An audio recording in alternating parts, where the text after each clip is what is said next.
сайн байцгаана уу. Нийгмийн эрүүл мэндийн үндэсний төвийн хог хаягдал болон хөрсний бохирдол хариуцсан эрдэм шинжилгээний ажилтан Чин Зориг байна. Өнөөдөр та бүхэндээ хог хаягдлыг ялгаа ангилах талаар ярьж өгье. За сүүлийн жилүүдэд тод суурин газар өргөжин тэлж хүн амын төвлөрөл ихсэж байгаатай холбогдуулан орчныг бохирдуулж буй гол хүчин зүйлүүдийн нэг нь болохоор ялчгүй хог хаягдал болоод байгаа юм аа. За хог хаягдлыг англин ялгахгүйгээр ил задгаа хайснаар байгаль орчин болон хүрээлэн буй орчин ургамал амтан хүний эрүүл мэнд болон эдийн засагт томоохон сөрөг нөлөө учруулж байгаа юм аа.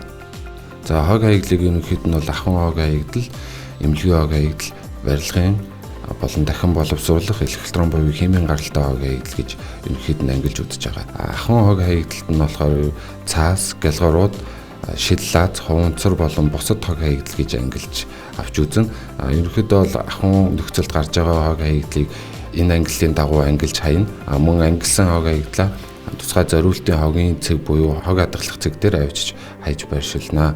За хог хаягдлыг ялгаа ангилахгүй хайснаа улмаас бол хүний биед болон байгаль орчин маш том сөрөг нөлөө үзүүлдэг.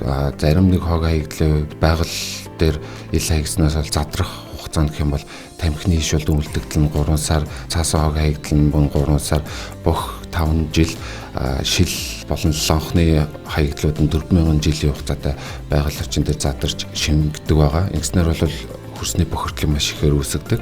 За хөрсний бохирдол үүснээс болоод хүний биед одоо ямар нэгэн өвчлөл, халдвар дарах эрсдэл нь бол нэмэгдэж байгаа юм аа. За хөрсний бохирдол ихснээс бол шалтгаалаад хүний биед бол гидсний халдвар төвчин болон суулгалт төвчин, халдвар шар зэрэг эрсдэл төвчин тусах эрсдэл үүсэж байгаа юм аа.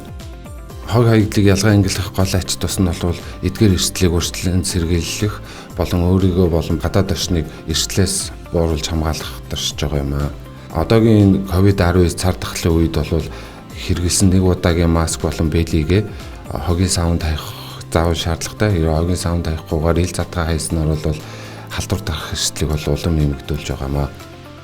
За ингээд хог хаягдлыг ялгаа ангилж өөрийгөө болон гадаад орчныг эрсдлээс хамгаалцгаая. Анхаарал тавьсан баярлалаа.